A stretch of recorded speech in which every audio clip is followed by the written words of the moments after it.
Good morning everyone. आज दिन है शुक्रवार 16 दिसंबर 2022। आज हम लोग पढ़ाई करेंगे लक्ष्मीकांत पॉलिटी की किताब से। पहला अध्याय ऐतिहासिक पृष्ठभूमि, हिस्टोरिकल बैकग्राउंड। तो चलिए शुरू करते हैं। भारत में ब्रिटिश 1600 ईस्वी में ईस्ट इंडिया कंपनी के रूप में व्यापार करने आए महारानी एलिजाबेथ प्रथम के चार्टर द्वारा उन्हें भारत में व्यापार करने के विस्तृत अधिकार प्राप्त थे। कंपनी, जिसके कार्य अभी तक सिर्फ व्यापारिक कार्यों तक ही सीमित थे, ने 1765 में बंगाल, बिहार और उड़ीसा की दीवानी अर्थात राजस्व एवं दीवानी न्याय के अधिकार प्राप्त कर लिए। इसके तहत भारत में उसके क्षेत्रीय शक्ति बनने की प्रक्रिया प्रारंभ हुई। 1858 में सिपाही विद्रोह के परिणामस्वरूप ब्रिटिश ताज क्राउन ने भारत के शासन का उत्तरदायित्व प्रत्यक्षतः अपने हाथों में ले लिया। यह शासन 15 अगस्त 1947 में भारत की स्वतंत्रता प्राप्ति तक अनवरत रूप से जारी रहा। स्वतंत्रता मिलने के साथ ही भारत में एक संविधान की आवश्यकता महसूस हुई। 1934 में एमएन राय भारत में साम्यवाद आंदोलन के प्रणेता के दिए गए सुझाव को अमल में लाने के उद्देश्य से 1946 में एक संविधान सभा का गठन किया गया और 26 जनवरी 1950 को संविधान अस्तित्व में आया। यद्यपि संविधान और राज्य व्यवस्था की अनेक विशेषताएं ब्रिटिश शासन में ग्रहण की गई थी, तथापि ब्रिटिश शासन में कुछ घटनाएं ऐसी थी जिनके कारण ब्रिटिश शासन भारत में सरकार और प्रशासन की विधिक रूपरेखा निर्मित की गई। इन घटनाओं ने हमारे संविधान और राज्य तंत्र पर गहरा प्रभाव छोड़ा। इन घटनाओं का क्रमवार ब्यौरा निम्नानुसार है। कंपनी का शासन 1773 से 1858 तक। 1773 का रेगुलेटिंग एक्ट। इस अधिनियम का अत्यधिक संवैधानिक महत्व है। यथा भारत में ईस्ट इंडिया कंपनी के कार्यों को नियमित और नियंत्रित करने की दिशा में ब्रिटिश सरकार द्वारा उठाया गया यह पहला कदम था। इसके द्वारा पहली बार कंपनी के प्रशासनिक और राजनीतिक कार्यों को मान्यता मिली एवं इसके द्वारा भारत में केंद्रीय प्रशासन की नींव रखी गई। अधिनियम की विशेषताएं।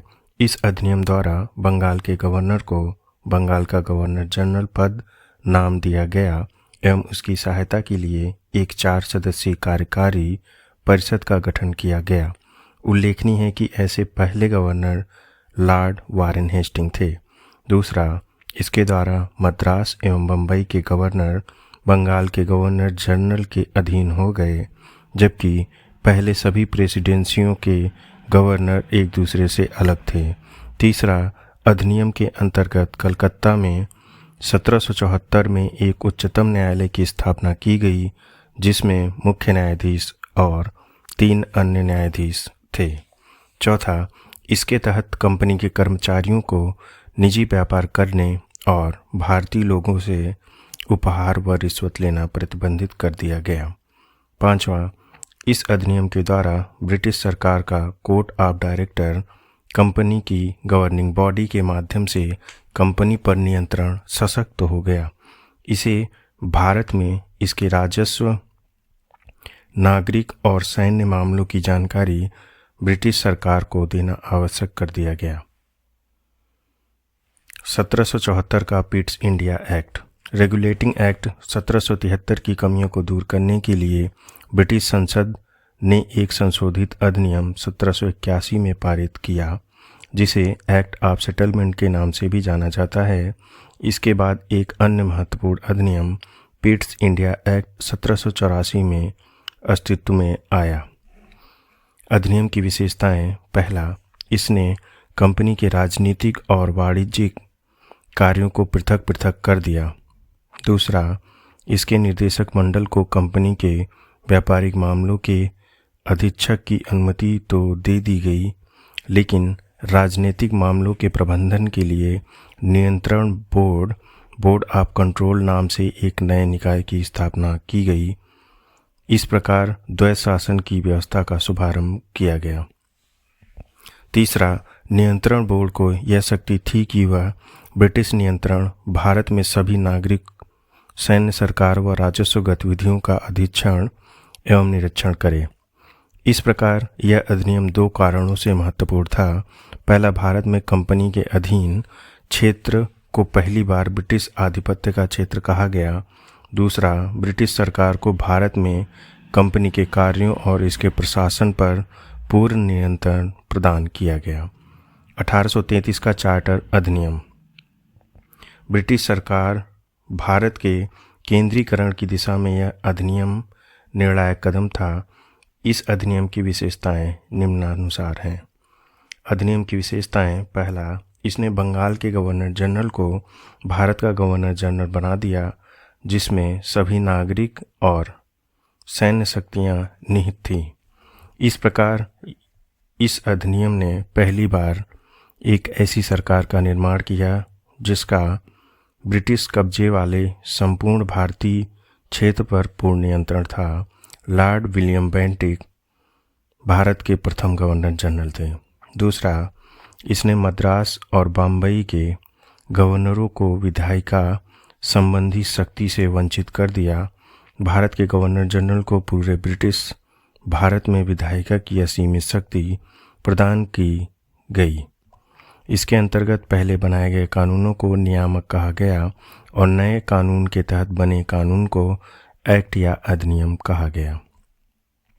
तीसरा, ईस्ट इंडिया कंपनी का एक व्यापारिक निकाय के रूप में की जाने वाली गतिविधियों को समाप्त कर दिया गया। अब यह विशुद्ध रूप से प्रशासनिक निकाय बन गया। इसके तहत कंपनी के अधिकार क्षेत्र वाले ब्रिटिश राजशाही और उसके उत्तराधिकारियों के विश्वास के तहत ही कब्जे में रह गए। चौथा, चार्टर एक्ट 1833 ने सिविल सेवकों के चयन के लिए खुली प्रतियोगिता का आयोजन शुरू करने के प्रयास किए। इसमें कहा गया कि कंपनी में भारतीय को किसी पद, कार्यालय और रोजगार को हासिल करने से वंचित नहीं किया जाएगा। हालांकि कोर्ट ऑफ डायरेक्टर्स के विरोध के कारण इस प्रावधान को समाप्त कर दिया गया। 1833 का चार्टर अधिनियम। 1793 से 1853 के दौरान ब्रिटिश संसद द्वारा पारित किए गए चार्टर अधिनियमों की श्रृंखला में यह अंतिम अधिनियम था। संवैधानिक विकास की दृष्टि से यह अधिनियम एक महत्वपूर्ण अधिनियम था। इस अधिनियम की विशेषताएं निम्नानुसार थीं। अधिनियम की विशेषताएं: पहला, इसने पहली बार गवर्नर जनरल की परिषद के विधायी एवं प्रशासनिक कार्यों को अलग कर दिया।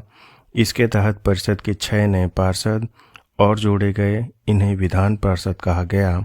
दूसरे शब्दों में, इसने गवर्नर जनरल के लिए नई विधान परिषद का गठन किया, जिसे भारतीय केंद्रीय विधान परिषद कहा गया।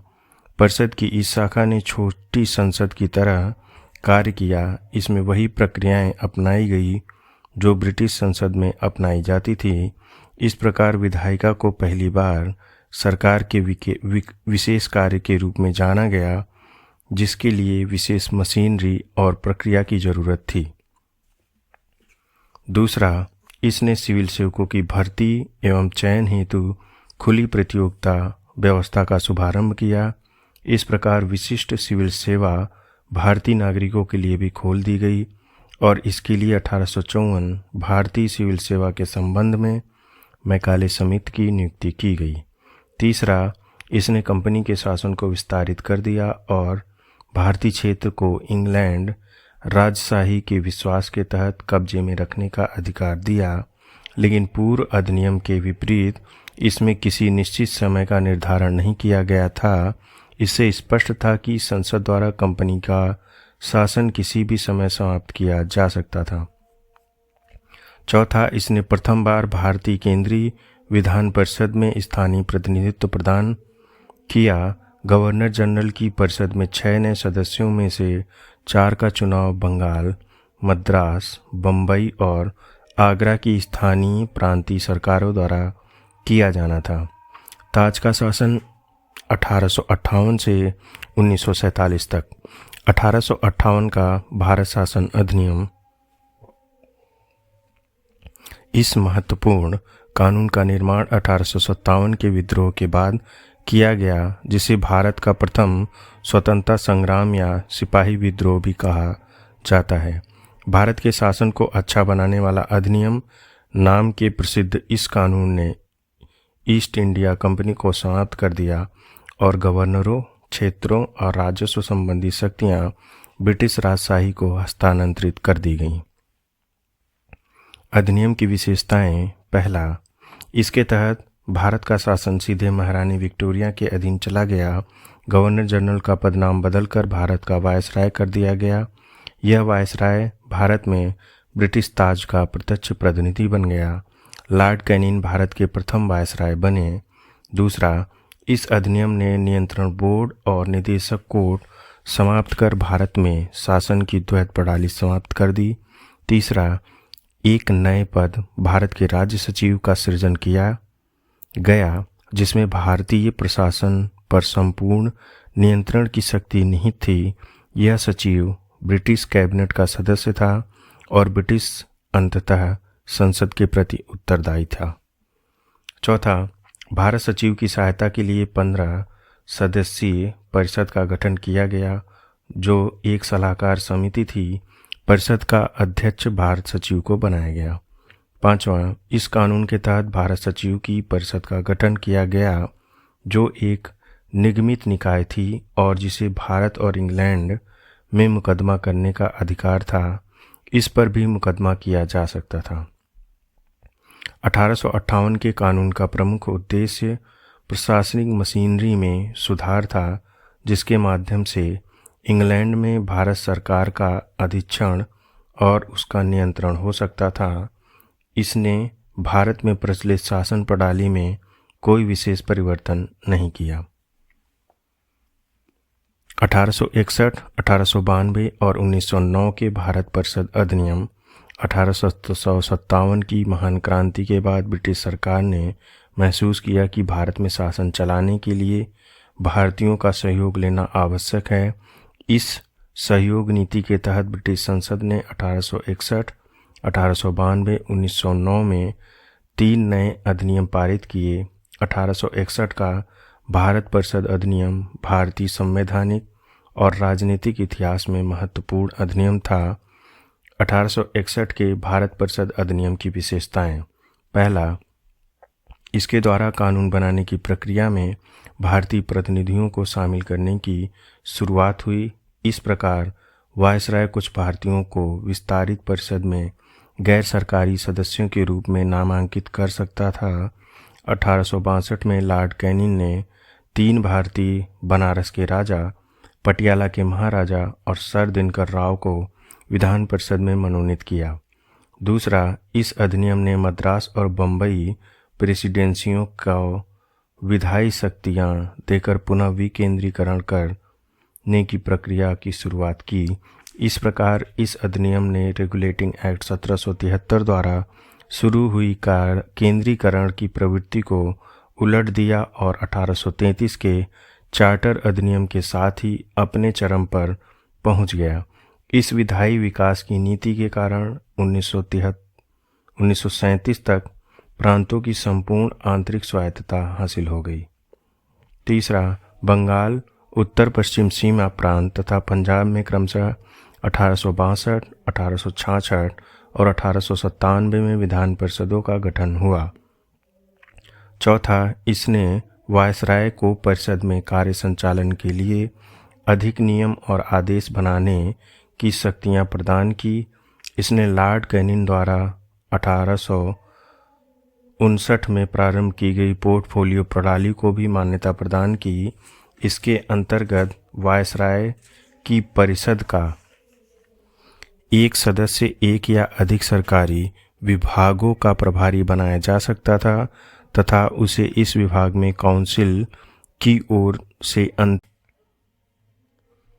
1909 के अधिनियम की विशेषताएं। इस अधिनियम को मार्ले मिंटो सुधार के नाम से भी जाना जाता है। उस समय लॉर्ड मार्ले इंग्लैंड में भारत के राज्य सचिव थे और लॉर्ड मिंटो भारत में वायसराय थे। पहला, इसने केंद्रीय और प्रांतीय विधान परिषदों के आकार में काफ़ी वृद्धि की। केंद्रीय परिषदों में इनकी संख्या 16 से 60 हो गई। प्रांतीय विधान परिषदों में इनकी संख्या एक समान नहीं थी। 2, इसने केंद्रीय परिषद में सरकारी बहुमत को बनाए रखा, लेकिन प्रांतीय परिषदों में गैर सरकारी सदस्यों के बहुमत को अनुमति थी। तीसरा, इसने दोनों स्तरों पर विधान परिषदों के चर्चा कार्यों का दायरा बढ़ाया, उदाहरण के तौर पर अनुपूरक प्रश्न पूछना, बजट पर संकल्प रखना आदि। चौथा, इस अधिनियम के अंतर्गत पहली बार किसी भारतीय वायसराय और गवर्नर की कार्य परिषद के साथ एसोसिएशन बनाने का प्रावधान किया गया। सत्येंद्र प्रसाद सिन्हा वायसराय की कार्यपालिका परिषद के प्रथम भारतीय सदस्य बने। उन्हें विधि सदस्य बनाया गया था। 5वां, इस अधिनियम ने पृथक निर्वाचन के आधार पर मुस्लिमों के लिए सांप्रदायिक प्रतिनिधित्व का प्रावधान किया। इसके अंतर्गत मुस्लिम सदस्यों का चुनाव मुस्लिम मतदाता ही कर सकते थे। इस प्रकार इस अधिनियम ने सांप्रदायिकता को वैधानिकता प्रदान की और लॉर्ड मिंटो को सांप्रदायिक निर्वाचन का जनक के रूप में जाना जाता है। 6, इसने presidency, corporation, chambers of commerce, विश्वविद्यालयों और जमींदारों के लिए अलग प्रतिनिधित्व का प्रावधान भी किया। भारत शासन अधिनियम 1919 20 अगस्त 1947 को ब्रिटिश सरकार ने पहली बार घोषित किया कि उनका उद्देश्य भारत में क्रमिक रूप से उत्तरदायी सरकार की स्थापना करना था। क्रमिक रूप से 1919 में भारत शासन अधिनियम बनाया गया, जो 1921 में लागू हुआ। इस कानून को माउंटेग्यू चेम्सफोर्ड सुधार भी कहा जाता है।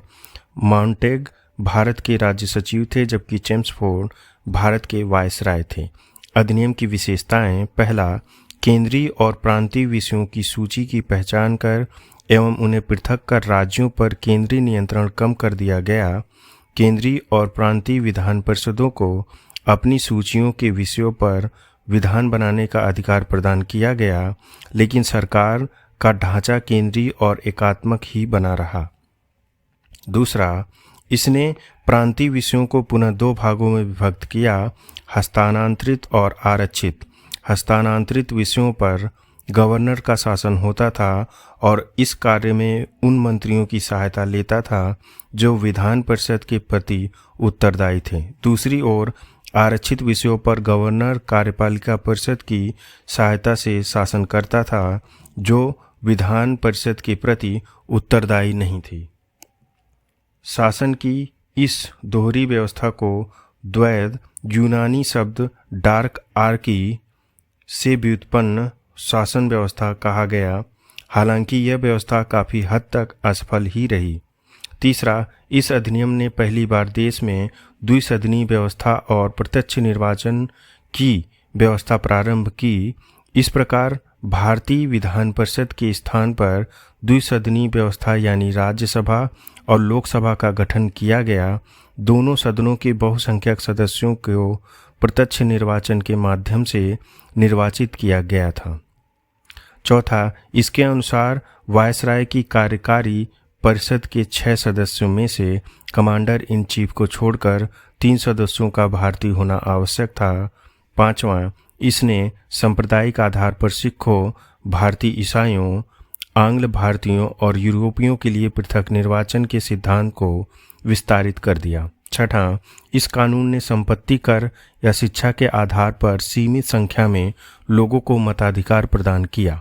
7वां, इस कानून ने लंदन में भारत के उच्चायुक्त के कार्यालय का सृजन किया और अब तक भारत सचिव द्वारा किए जा रहे कुछ कार्यों को उच्चायुक्त को स्थानांतरित कर दिया गया।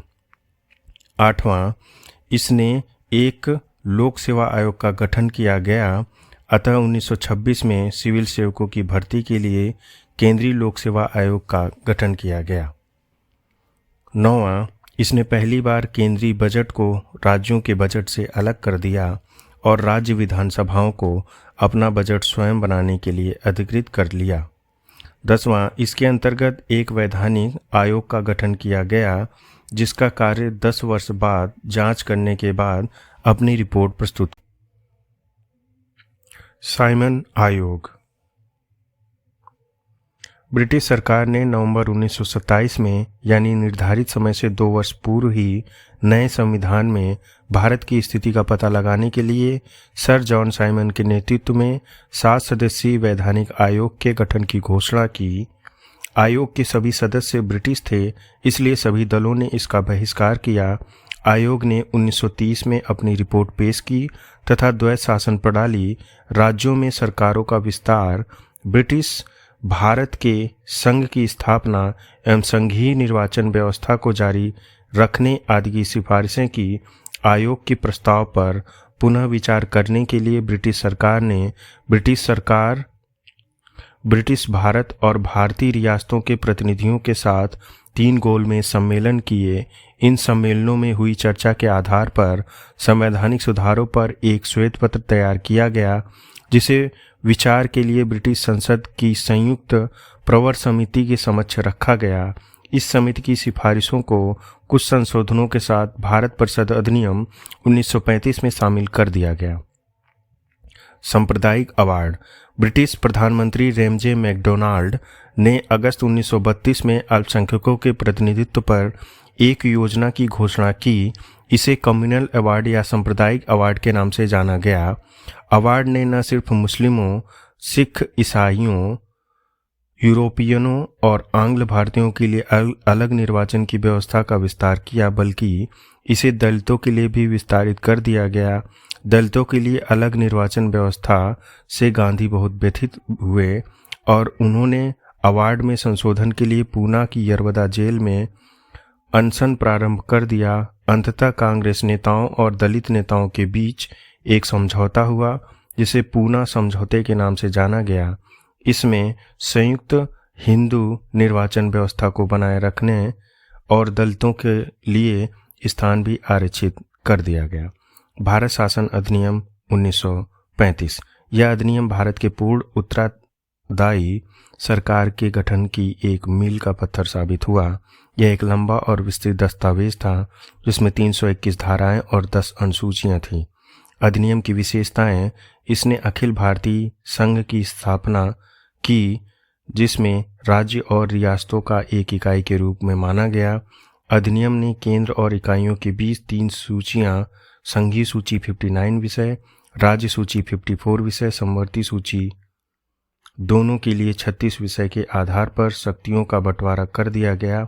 अवशिष्ट शक्तियां वायसराय को दे दी गईं। हालांकि यह संघीय व्यवस्था कभी अस्तित्व में नहीं आई क्योंकि देशी रियासतों ने इसमें शामिल होने से इनकार कर दिया। दूसरा, इसने प्रांतों में द्वैत शासन व्यवस्था समाप्त कर दी तथा प्रांतीय स्वायत्तता का शुभारंभ किया। राज्यों को अपने दायरे में रहकर स्वायत्त तरीके से 3 पृथक क्षेत्रों में शासन का अधिकार दिया। इसके अतिरिक्त अधिनियम ने राज्यों में उत्तरदायी सरकार की स्थापना की, यानी गवर्नर को राज्य विधान परिषदों के लिए उत्तरदायी मंत्रियों की सलाह पर काम करने की आवश्यकता था। यह व्यवस्था 1937 में शुरू की गई और 1939 में इसे समाप्त कर दिया गया। तीसरा, इसमें केंद्र में द्वैत शासन प्रणाली का शुभारंभ किया। परिणामतः संघीय विषयों को स्थानांतरित एवं आरक्षित विषयों में विभक्त करना पड़ा। हालांकि यह प्रावधान कभी लागू नहीं हो सका। चौथा, इसने 11 राज्यों में से 6 में द्विसदनीय व्यवस्था प्रारंभ की। इस प्रकार बंगाल, बम्बई, मद्रास, बिहार, संयुक्त प्रांत और असम में द्विसदनीय विधान परिषद और विधानसभा बन गई। हालांकि इन पर कई प्रकार के प्रतिबंध थे। पांचवा, इसने दलित जातियों, महिलाओं और मजदूर वर्ग के लिए अलग से निर्वाचन की व्यवस्था कर सांप्रदायिक प्रतिनिधित्व व्यवस्था का विस्तार किया। छठा, इसने भारत शासन अधिनियम 1858 द्वारा स्थापित भारत परिषद को समाप्त कर दिया। इंग्लैंड में भारत सचिव को सलाहकारों की टीम मिल गई। 7वां, इसने मताधिकार का विस्तार किया, लगभग 10% जनसंख्या को मत का अधिकार मिल गया। 8वां, इसके अंतर्गत देश की मुद्रा और साख पर नियंत्रण के लिए भारतीय रिजर्व बैंक की स्थापना की गई। 9वां, इसने न केवल संघीय लोक सेवा आयोग की स्थापना की बल्कि प्रांतीय सेवा आयोग और 2 या 2 से अधिक राज्यों के लिए संयुक्त सेवा आयोग की स्थापना भी की। 10वां, इसके तहत 1937 में संघीय न्यायालय की स्थापना हुई। भारत शासन अधिनियम 1947। 20 फरवरी 1947 को ब्रिटिश प्रधानमंत्री क्लीमेंट एटली ने घोषणा की कि 30 जून 1947 को भारत में ब्रिटिश शासन समाप्त हो जाएगा। इसके बाद सत्ता उत्तरदायी भारतीय हाथों में दी जाएगी। इसी घोषणा में मुस्लिम लीग ने आंदोलन किया और भारत के विभाजन की बात कही। 3 जून 1947 को ब्रिटिश सरकार ने फिर स्पष्ट किया कि 1946 में गठित संविधान सभा द्वारा बनाया गया संविधान उन क्षेत्रों पर लागू नहीं होगा जो इसे स्वीकार नहीं करेंगे। उसी दिन 3 जून 1947 को वायसराय लॉर्ड माउंटबेटन ने विभाजन की योजना पेश की, जिसे लॉर्ड माउंटबेटन योजना कहा गया। इस योजना को कांग्रेस और मुस्लिम लोग ने स्वीकार कर लिया। इस प्रकार भारतीय स्वतंत्रता अधिनियम 1947 बनाकर इसे लागू कर दिया गया। अधिनियम की विशेषताएं: पहला, इसने भारत में ब्रिटिश राज समाप्त कर 15 अगस्त 1947 को इसे स्वतंत्र और संप्रभु राष्ट्र घोषित कर दिया। दूसरा, इसने भारत का विभाजन कर 2 स्वतंत्र डोमिनियनों संप्रभु राष्ट्र भारत और पाकिस्तान का सृजन किया, जिन्हें ब्रिटिश राष्ट्रमंडल से अलग होने की स्वतंत्रता थी। तीसरा, इसने वायसराय का पद समाप्त कर दिया और इसके स्थान पर दोनों डोमिनियन राज्यों में गवर्नर जनरल का पद सृजन किया, जिसकी नियुक्ति नए राज्यों की कैबिनेट की सिफारिश पर ब्रिटेन के ताज को करनी थी। इस पर ब्रिटेन की सरकार का कोई नियंत्रण नहीं था। चौथा, इसमें दोनों डोमिनियन राज्यों संविधान सभाओं को अपने देश का संविधान बनाने और उसके लिए किसी भी देश के संविधान को अपनाने की शक्ति थी।